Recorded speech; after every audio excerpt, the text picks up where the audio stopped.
रावण की आपको 10 विशेषताएं बताते हैं। कितनी? 10। सुनिए। विशेषता नंबर 1, रावण परम शिव भक्त था। शंकर जी का भक्त और तो आपने बहुत देखे होंगे, रावण जैसा नहीं। आपने बिल्वपत्र चढ़ाते हुए बहुत भक्त देखे होंगे, अक्षत चढ़ाते हुए बहुत भक्त देखे होंगे, दुग्धाभिषेक, रुद्राभिषेक, जलाभिषेक, घृताभिषेक, इक्षुदशाभिषेक आदि आदि आदि आदि करते हुए बहुत शिव भक्त देखे होंगे। पर हमारा रावण अपने सिर से अभिषेक करता था मेरे महादेव का, सिर काट करके चढ़ा देता था। रावण की पहली विशेषता है परम शिव भक्त। रावण की दूसरी विशेषता, विद्वान, बहुत विद्वान था। 6 शास्त्र 4 वेद का क्या था। कोई हमसे पूछ रहा था कि रावण के 10 सिर थे क्या। हमने कहा कभी देखा तो नहीं है, मिलेगा तो बताएंगे। लेकिन एक जगह किसी शास्त्र ने तर्क किया है कि रावण के 10 सिर, 6 शास्त्र 4 वेद का ज्ञान ही 10 सिर है। हाँ, लेकिन कई जगह दशग्रीव कहा गया, तो दशग्रीव का मतलब होता है 10 गर्दन, और यही होगी खबर नहीं। अपन को कौन सा शादी का संबंध लेके जाना है, रहने दो। रावण की दूसरी विशेषता थी कि वो विद्वान था। रावण की तीसरी विशेषता, रावण बलवान योद्धा भी था। चलत दशानन डोलत अबनी, जब रावण चलता था भैया पृथ्वी डोलती थी, पृथ्वी कांप जाती थी, देवता अपनो अपनो स्थान छोड़कर भाग जाते कि भाई साहब आ गए। रावण इतना बलवान था। रावण की चौथी विशेषता बहुत प्यारी थी, वो थी विशाल परिवार और सब एकत्र। हाँ, 1 लख पूत 1.25 लख नाती, दिया धरहिना रावण बाती। रावण के 1 लाख पुत्र थे, 1.25 लख नाती थे, लेकिन सब इकट्ठे रहते। आज के जमाने में 2 लड़का वारे हो जाएं तो एक पूरब में रात, एक पश्चिम में रात। पूछो लड़का कहाँ है, बोले एक भोपाल में, एक इंदौर में। मताई बाप अकेले दर्शन के डरे। बोलो सीताराम। तो ये बड़ी विशेषता थी कि पूरे परिवार को वो एकत्रित रखता था। एकत्रित परिवार बड़ा होना बड़ी बात नहीं है, 8-10 ब्याह कर लो, खूब लंबी क्रिकेट टीम बन जाए, लेकिन एकत्रित रखना बड़ा कठिन है। रावण के पास वो खूबी थी, रावण सबको इकट्ठा रखता था। हाँ, तो रावण के अंदर जो खूबी थी वो एकता करने की बड़ी प्यारी थी। ये रावण की चौथी सबसे बड़ी विशेषता थी कि पूरे परिवार को वो एकत्रित रखे था। 5वीं देखना विशेषता रावण की। रावण की 5वीं विशेषता है कुशल आचार्य था रावण, योग्य आचार्य। योग्य आचार्य रामेश्वरम में जब भगवान राम जी ने शिव जी की स्थापना की और करनी चाहिए, तब एक मीटिंग बैठाई और बैठक में निर्णय लिया कि शिव जी की स्थापना तो करनी है, परंतु आचार्य कौन होगा। तो जामवंत जी ने कहा इस समय सबसे बड़ा योग्य आचार्य केवल एक ही है, वो है रावण। और उस वक्त जानकी जी का हरण हो चुका था, राम जी को लंका जाना था, और राम जी रामेश्वरम में शिव जी की स्थापना क्यों कर रहे हैं? लंका पर विजय प्राप्ति के लिए। किस लिए कर रहे हैं? लंका पर विजय प्राप्ति के लिए। अब रावण ही केवल आचार्य है। अब बताओ, कोई तुम्हारे लिए पूजा करवा रहा हो, तुम पूजा करने चले जाओगे? तुम्हारे मारने के लिए कोई पूजा करवाए और तुम उसमें पुरोहित बन जाओ? ऐसा हो सकता है क्या? स्वप्न में नहीं। लेकिन राम जी ने कहा कोई बात नहीं, जाना तो चाहिए। जामवंत जी को भेजा, जाओ जाकर के निवेदन करो आचार्य से, अगर आ जाए तो बहुत अच्छा है। जामवंत जी रावण के दरबार में गए, हमने एक जगह पढ़ा। तो जामवंत जी ने कहा, हे आचार्य रावण, हम जो अयोध्या के राजा महाराज दशरथ हैं, उनके पुत्र जो श्री राम हैं, उनके मंत्री हैं। जामवंत मंत्री अति बूढ़ा, हम उनके मंत्री हैं, एक निवेदन करने आए हैं। तो रावण ने कहा, अच्छा अच्छा, वही राम जिनकी पत्नी का हरण हम कर लाए हैं। जामवंत जी बोले हाँ हाँ वही राम, जी जी जी वही राम, बोलो क्या बात है। रावण के दरबार वालों को लगा कि शायद संधि पत्र लेकर के आए हैं, समझौता का पत्र लेकर के आए होंगे। जामवंत ने कहा सरकार हम कोई समझौता का पत्र लेकर नहीं आए, हमारे प्रभु हमारे भगवान श्री राम लंका के उस पार समुद्र के किनारे भूत भावन महादेव की स्थापना कर रहे हैं और आपको आचार्य के रूप में चुना है, उन्हें आप यजमान के रूप में स्वीकार कीजिए, हम उनकी तरफ से न्योता लेकर के आए हैं। ले रावण ने भी सोचा, हमने सुना है रावण ने भी सोचा कि ऐसा आचार्य नहीं मिलना है और ऐसा शिष्य नहीं मिलना। रावण शिव जी का परम भक्त था तो शंकर जी की बात सुनकर के ना नहीं कहा, हाँ कह दिया। बोले जाओ हमारे चेला राम से कह देना आचार्य तैयार है। और जब जामवंत जी जानने लगे तो रावण ने पूछा रुको, हमारे यजमान के पास पूजा की सब कुछ सामग्री है कि नहीं, क्योंकि आचार्य का धर्म है यजमान के पास अगर पूजा की सामग्री ना हो तो आचार्य को व्यवस्था करनी चाहिए, ये कर्म कांड का नियम है, तो कोई कमी तो नहीं है। अब देखना जरा शब्द शैली, जामवंत जी की शब्द शैली। जामवंत जी कहते हैं सरकार, हे राजा रावण, हे आचार्य रावण, हमारे भगवान राम के पास भगवान भूत भावन की स्थापना की संपूर्ण सामग्री है, लेकिन उनकी नारी पत्नी का कोई लंका का राजा रावण है वो हरण करके ले गया। शब्द शैली देखना, अभी तक आचार्य नहीं थे रावण, इसलिए उसी पर निशाना किया, पर अब आचार्य बन गए हैं तो रावण लंका का राजा अलग हो गया, आचार्य रावण अलग हो गया। कोई लंका का राजा है जिसका नाम रावण है, वो हमारे नाथ हमारे भगवान राम की पत्नी का हरण करके ले गया। पता है रावण ने क्या जवाब दिया? बोले आप जाकर के हमारे चेला से कह देना चिंता ना करें, हम व्यवस्था करके आएंगे। ये जवाब था रावण का। इतना विनम्र था रावण, इतना कुशल आचार्य था रावण। और हमने सुना, ये कथा सुनकर के शायद तुम्हारे रोंगटे खड़े हो जाएं, गौर से सुनना। हमने पहले दिन ही इंदौर में कहा था कथा ऐसी होगी हनुमान जी की प्रेरणा से, आप भी कहोगे कि क्या बात है।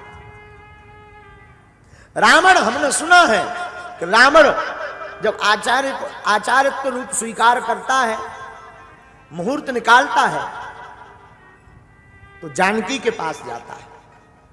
जानकी से कहता है सीता, तुम्हारे पति राम उस समुद्र के उस पार लंका का रावण, जो लंका का जो राजा रावण है, उसके ऊपर विजय प्राप्ति के लिए शंकर जी की स्थापना करना चाहते हैं। मैं आचार्य बना हूं, उनकी पत्नी नहीं है। एक काम करो, तुम कुछ क्षण के लिए मेरे साथ चलो, वहां पूजन करवा करके वापस आ जाना, फिर मैं राजा रावण को सौंप दूंगा।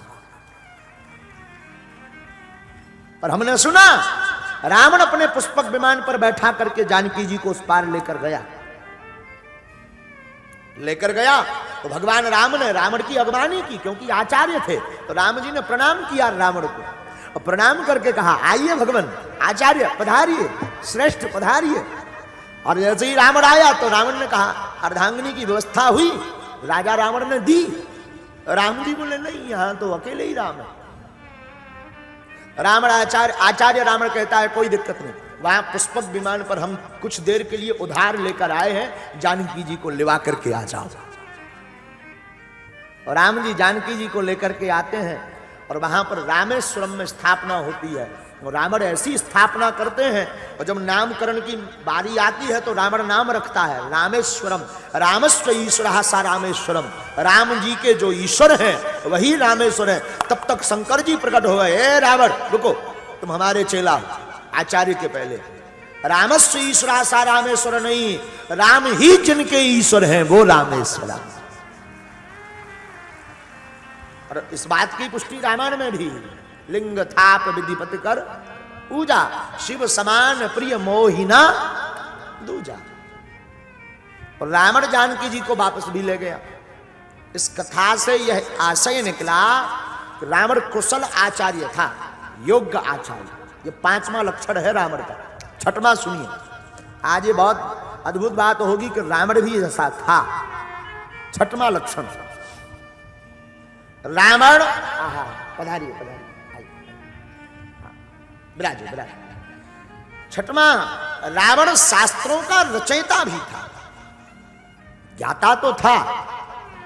शिवतांडव आदि शास्त्रों की रचना रावण ने अपने हाथ से की। शिवतांडव तो सुना होगा ना सबने। आओ पधारो ऊपर, पधारो पधारो, आने दो ऊपर पधारो। जटाटवी गलज्जल प्रवाह पावतस्थले गलेवलंब लंबितांबुजंग तुंग हालिका। ये रावण की कृति है, रावण की छठवीं कृति है। रावण की छठवीं विशेषता है शास्त्रों की रचना करना।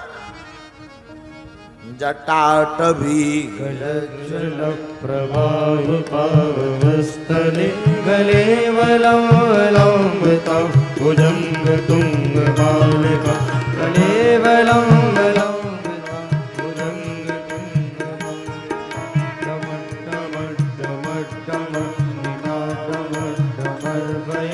चकार कंठ तांडवं तनोतु नः शिवा शिवं, तनोतु नः शिवा शिवं, तनोतु नः शिवा शिवं। तो रावण की छठवीं विशेषता कि रावण शास्त्र का रचयिता है। लेकिन सातवीं विशेषता सुनिए, सातवीं विशेषता रावण की है तपस्या। रावण इतना तपस्वी था आचार्यों, इतना तपस्वी था कि रावण के समय में यम और सूर्य भी रावण की तपस्या के तेज के सामने फीके रहते थे। इतना तपस्वी था रावण। ये रावण की सातवीं विशेषता थी। रावण की आठवीं विशेषता, रावण ब्राह्मण था। ब्राह्मण का अर्थ ब्रह्म जाने दी, ब्राह्मण जो ब्रह्म को जानता है वही ब्राह्मण है। और रावण कोई साधारण नहीं। उत्तम कुल पुलास्ति करनाती शिव बिरंच पूजा हरिमादी। रावण उत्तम कुल से था, पुलस्त ऋषि का नाती था रावण। रावण के पिता का नाम था विश्वश्रवा, मां का नाम कैकसी। रावण उत्तम कुल में जन्म लिया। और एक जगह तो हमने पढ़ा रावण के बारे में कि रावण त्रिकाल संध्या भी करता था। त्रिकाल संध्या, क्योंकि भूत भविष्य वर्तमान, जब तक आप भूत भविष्य वर्तमान त्रिकालज्ञ बनना चाहते हो, भूत भविष्य वर्तमान जानना चाहते हो, तो जब तक आप तीनों कालों की संध्या, प्रातः मध्य सायं की संध्या नहीं करोगे, तब तक आप त्रिकालज्ञ नहीं बन पाओगे। और रावण अगर त्रिकालज्ञ है तो त्रिकाल संध्या के कारण ही त्रिकालज्ञ। ऐसा ब्राह्मण था रावण। ये आप आज की कथा आप कोई जातिवाद पर नहीं ले जाना। अगर हम जातीयवादी होते तो राम की पूजा ना करते। भगवान राम क्षत्रिय है, हम रावण की पूजा करते। लेकिन आराध्य तो हमारे राम ही है। विशेषता जरूर रामायण में, रावण में है, पर आराध्य राम है। तो रावण की आठवीं विशेषता कि उसका कुल उत्तम था। नौवीं विशेषता सुनिए, रावण की सबसे बड़ी विशेषता नौवीं थी अमरत्व। उसने ब्रह्मा से वरदान प्राप्त करके अमरत्व प्राप्त किया था। और अमरत्व को पाकर रावण ने जो अमर रस है उसे अपनी नाभि में छिपा रखा था। हाँ, नाभि में अमरत्व को। किसी ने हमसे पूछा महाराज कि रावण ने अमृत पिया है क्या? हमारी दृष्टि कहती है कि रावण ने अमृत नहीं पिया, योग बल पर रावण इतना परिपक्व हो गया था कि अपने प्राण को नाभि में उसने छिपा लिया था। और ये राज सिर्फ विभीषण जानता था, कोई और नहीं जानता। यही अमरत्व है। ये रावण की नौवीं विशेषता। 10वीं विशेषता और अंतिम विशेषता सुनिए रावण की। रावण राम भक्त भी था। शिव भक्त तो था लेकिन राम भक्त था, क्योंकि शिव की भक्ति की कृपा, शिव की कृपा तभी शिव भक्त पर मिल सकती है, तभी शिव भक्त पा सकता है जब वो राम जी की पूजा करेगा।